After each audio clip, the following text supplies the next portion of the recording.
Muito bem, pessoal. Agora nós vamos dar continuidade no conteúdo sobre uma mensuração muito utilizada na prática clínica, chamada medida de comprimento dos membros inferiores. Essa mensuração é realizada quando você está desconfiando que o seu paciente tem uma perna maior do que a outra. A avaliação das discrepâncias de comprimento do membro inferior pode ser realizada de várias maneiras, né? Na ortopedia existe um exame padrão ouro para fazer isso, que é o raio-x. Então, essa mensuração que vocês estão visualizando aqui, com o paciente em pé, e faz o raio-x da bacia, às vezes até a nível da coluna lombar, pegando bacia, pegando fêmur, pegando tíbia, é a escanometria. É o exame padrão ouro porque ele é comparado com a régua ponto a ponto. Então, se realmente houver um osso maior do que o outro, aqui eles vão conseguir identificar qual é a diferença, se ela existe, e se é no osso da tíbia, se é no osso do fêmur, se o problema é na bacia, onde é que está a diferença.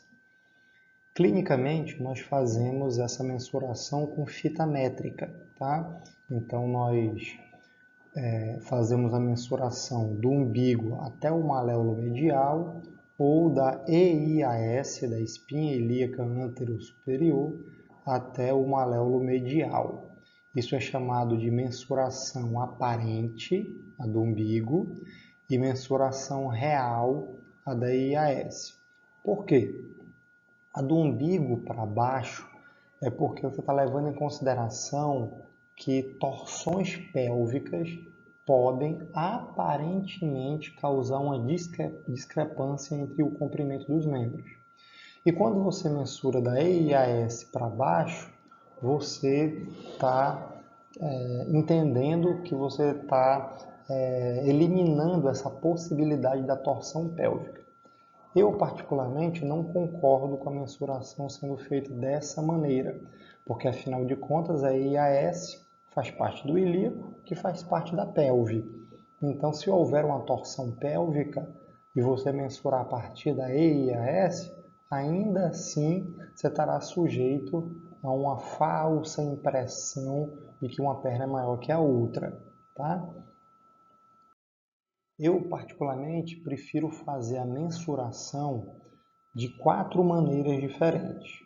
Eu gosto de fazer a mensuração do umbigo para o maléolo medial, da EIAS para o maléolo medial. E depois eu faço uma mensuração do trocante maior para o maléolo lateral. Então eu faço a palpação aqui do trocante maior e venho com a fita métrica na reta para o maléolo lateral. Eu acredito que dessa forma, você levando em consideração o trocante maior, você está eliminando estas estruturas da pelve. Então, se realmente a perna, fêmur, tíbia, tiver uma diferença de comprimento do osso da perna, do membro inferior propriamente dito, você vai conseguir captar essa discrepância real mensurando do trocante maior para o maléolo lateral. Tá? Quando você usa o ponto de origem lá no umbigo ou na EIAS, você está envolvendo a pelve como parcialmente ou totalmente. Então, eu considero como medidas aparentes, certo? Pedro, e aí, o que eu faço? Faz as 3 coisas. Mede do umbigo para o trocante, para o maléolo medial, mede da EIAS para o maléolo medial e mensura do trocante maior para o maléolo lateral. Tá? Tira a média dessas medidas para ter uma noção geral do seu paciente, ou então fica com uma mensuração real e uma mensuração aparente, para você ter pelo menos uma mensuração de cada uma que contemple essa interpretação das discrepâncias entre membros. A discrepância do comprimento da perna entre os membros, o termo que vocês vão encontrar na literatura é esse aqui, é o termo mais usual. Isso geralmente também pode ser observado pela diferença de altura das cristas ilíacas. Se uma pessoa ela tem uma perna menor do que a outra, para ela conseguir manter os dois pés alinhados no solo, obviamente, por ação e reação, ela vai acabar fazendo um desnivelamento pélvico. Essa compensação vai ocorrer a nível de articulação coxo-femoral, que depois vai ser compensada a nível de pelve, que depois vai ser compensada a nível de coluna. Portanto, um dos fatores que pode causar ou está fortemente associado com a escoliose, que é um desvio lateral na coluna, ou um desnivelamento da pelve, é o indivíduo ele ter uma perna menor do que a outra. Quando essa discrepância é significativa, isso ao longo do tempo pode fazer com que essas compensações elas se cristalizem, elas fiquem estruturais, tá? Na hora do teste, você coloca um cálcio, mais ou menos aqui da altura que dá a diferença, 1, 2, 3, 4, 5 centímetros, isso pode variar. É bom que você tenha vários cálcios de meio ou 1 centímetro para você ir testando quanto que está faltando para você conseguir nivelar as cristas ilíacas. Você vai colocando esses cálcios no pé do paciente e vai mensurando a altura da crista ilíaca até nivelar. No exame que eu já falei para vocês, que é a escanometria, a pessoa em ortostatismo ela vai ser mensurada com raio-x e uma fita milimétrica. E aí você vai fazer por simetria corporal as comparações milímetros a milímetros. Ou seja, é o padrão ouro porque você vai conseguir identificar exatamente aonde é que está localizada a diferença. Clinicamente também existe outro teste que nós podemos fazer, que se chama teste de ALICE. Você deita o paciente em decúbito dorsal e observa ele de frente e de lado. Quando você estiver observando o paciente de lado, nessa vista lateral, você vai perceber se tem um joelho que fica à frente um do outro. Se isso acontecer, provavelmente a diferença entre os membros está no osso do fêmur, um maior do que o outro. Quando você posicionar o paciente dessa forma e observar ele de frente, você vai ter essa visão aqui, então você vai ver se tem um joelho mais alto do que o outro. Isso aqui provavelmente indica uma diferença no comprimento dos membros inferiores de origem na tíbia. A diferença está na tíbia, tá? A diferença pode estar em ambos, não é o mais comum, mas pode acontecer. Outra causa, né, sem ser genética, sem ser do crescimento natural do indivíduo, outra causa que pode dar origem a uma diferença entre membros é fraturas graves do membro inferior, fraturas com perda óssea, acidente automobilístico, principalmente, né, queda com menos frequência, lesão por arma de fogo, enfim, essas lesões que causam fratura cominutiva, em que o osso é estraçalhado, vários fragmentos, fratura às vezes exposta, ou seja, quando tem perda óssea seguida da fratura, tá? Isso geralmente pode dar uma diferença entre os membros depois da consolidação óssea. Alguns tumores ósseos também, isso pode acontecer, né, por conta do tumor ósseo, a degeneração do material celular ósseo, a cirurgia de retirada do tumor, pode ir muito material ósseo e na hora que faz a consolidação acaba que fica milímetros, centímetros de diferença. Existe um procedimento cirúrgico para corrigir isso, que é a cirurgia de alongamento ósseo, cirurgia de crescimento ósseo. O cirurgião vai lá, ele realiza uma fratura cirúrgica no osso, afasta o osso e deixa ali aquele espaço para se formar uma nova consolidação, para ver se o osso cresce, tá? Ele pode fazer isso com fixação, com parafuso, pino, placa, né? Ou ele pode fazer isso com hastes de síntese óssea para poder manter um espaço uma perda de continuidade para estimular o osso a produzir novo calo ósseo. Né? Existem alguns fixadores que ajudam a fazer isso.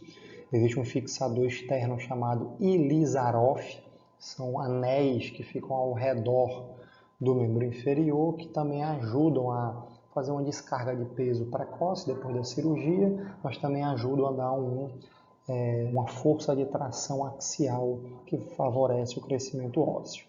Esse paciente também precisa de muita fisioterapia nesse período de pós-operatório imediato. Outra forma de intervir isso de maneira não invasiva é fazer as correções através de palmilhas, né? Palmilhas de intervenção mecânica. Você vai lá, vê quantos centímetros de diferença tem, você faz um palmilhamento para esse indivíduo de acordo com a sua necessidade. Existem vários estudos na literatura que já investigaram as discrepâncias de comprimento dos membros inferiores. Tá? Esse estudo aqui foi publicado na Gait and Posture, uma das revistas mais importantes aí que estudam biomecânica e como a biomecânica pode afetar a locomoção humana. E a conclusão que esses autores chegaram lá em 2002 foi o seguinte: a evidência controversa com relação à magnitude, né, da discrepância entre membros que seria necessária para causar problemas musculoesqueléticos. E quando você pensa que uma diferença entre pernas pode ser um fator de risco para escoliose, pode ser um fator de risco para problemas articulares, problemas musculares que esse paciente possa vir a desenvolver depois, os estudos que foram realizados para investigar esse tipo de problema, eles ainda não conseguiram definitivamente bater o martelo de que realmente é uma discrepância entre membros de 1, 2, 3 centímetros que causa vários problemas no sistema músculo-esquelético. Nós ainda não temos clara essa informação de qual é o ponto de corte necessário para isso se tornar um fator de risco. Na prática, convencionalmente, nós falamos algo em torno de 2 centímetros. Vocês estão vendo aqui. A questão é, se tratar esses indivíduos que têm essa diferença, isso deveria causar um viés, né, de causa e efeito, que nesse ponto de corte de 2 centímetros, que é frequentemente usado, esse número poderia ser considerado muito alto em pessoas jovens que são inativas ou têm uma diferença entre membros a vida toda. Tá? E quando essas pessoas vão ficando mais velhas, né, essa diferença ela pode ir reduzindo, ou quando elas se tornarem fisicamente ativas, isso pode ir reduzindo, ou elas podem adquirir essa discrepância ao longo do ciclo da vida. Então veja que essa relação de causa e efeito, ela ainda não está totalmente comprovada na literatura, mas nós temos fortes indícios de que isso possa acontecer, nós talvez só não saibamos qual é o ponto de corte em que deve se considerar que essa diferença ela é clinicamente relevante. Convencionalmente, usa-se o ponto de corte de 2 centímetros. Alguns outros estudos que também investigaram as diferenças quando você causa uma intervenção de palmilha, né? Então, quando você faz uma palmilha de levantamento do pé, né? Para ver se você consegue corrigir essas discrepâncias de comprimento do membro inferior, a gente quer saber se isso muda alguma coisa nas queixas de dor musculoesquelética em adultos. E a evidência que existe ela é muito sutil ainda, muito frágil, no sentido de bater o martelo e afirmar com certeza que aqueles calços que se colocam no solado de calçado é uma alteração mecânica suficiente para você evitar dor de coluna, escoliose e os problemas que a gente frequentemente associa com esse problema, tá certo? Muito se usa na prática, mas ainda nós não temos essa informação cristalina de causa e efeito. Muito bem, pessoal. Na prática, nós vamos aprender a fazer esse procedimento tanto todos os instrumentos que vocês viram aqui para fazer os testes objetivamente com as fitas métricas e subjetivamente com os testes de altura da crista ilíaca e correção da altura do membro inferior com os cálcios, tá? Que é o que a gente geralmente mais faz, tá certo? Ok, dito isso, eu vou precisar que vocês lembrem, recordem a aula de biomecânica da pelve, cintura pélvica e biomecânica do quadril. Lá nessas aulas nós estudamos sobre ângulo de torção, ângulo de inclinação do colo do fêmur. Lembra que eu disse que o ângulo ali normalmente está em torno de 125 graus, esse ângulo do pescoço aqui do quadril. Pessoas que têm uma coxa vara têm esse ângulo diminuído. Pessoas que têm uma coxa valga têm esse ângulo aumentado. Isso vai fazer com que as pessoas tenham aparentemente uma perna mais torta ou uma perna mais alinhada. Uma perna mais torta, na hora que você for medir a altura dela, aparentemente vai ser uma perna curta. Uma perna de uma pessoa que tem mais alinhamento, aparentemente é uma perna mais longa. Na hora que você for mensurar o comprimento, a discrepância, você pode se enganar por conta disso. Uma pseudo, perna mais curta ou mais longa. Se o problema é de origem anatômica do ângulo do colo do fêmur, realmente a pessoa tem discrepância entre o comprimento dos membros. Agora, a pessoa pode ter torções, em vez de ser no colo do fêmur, a pessoa pode ter essa torção na pelve, movimentos de báscula da pelve, tilt da pelve, torções de sacro e de ilíaco, que causam assimetria a nível da cintura pélvica, e isso aparentemente faz parecer que uma perna está maior do que a outra, pela tensão capsulo-ligamentar, uma contratura muscular de psoas ilíaco, que é uma musculatura que faz um vetor de força ascendente, puxa a cabeça do fêmur para cima, pode aparentar que a perna está mais curta, enfim, existem alguns outros fatores que envolvem a lombar e a cintura pélvica que podem enganar a gente na hora de fazer os testes. É por isso que nós fazemos alguns procedimentos antes de mensurar o comprimento do membro inferior. A gente tenta fazer algumas manobras de relaxamento da musculatura, dos ligamentos, da cápsula articular dessa região da cintura pélvica e do quadril. E nós também fazemos a mensuração sempre de uma medida real e de uma medida aparente, para ter essa real noção, tá bom? É isso, galera. Se vocês tiverem dúvidas, por favor, deixem seus comentários aqui. Lembrem de curtir o vídeo, lembrem de ajudar aqui o canal, seguindo o canal, isso vai ajudar o algoritmo do YouTube entender que esse material aqui é um material relevante, que tem um conteúdo que pode ajudar outras pessoas a compreender esse assunto. Quem tem interesse pelo conteúdo de avaliação em fisioterapia, cinesioterapia, enfim, não custa nada, é de graça. Curte o canal, segue o canal, ativa as notificações, isso vai ajudar bastante aqui a desenvolver o canal, beleza? Valeu, até o nosso próximo assunto, até a nossa próxima aula.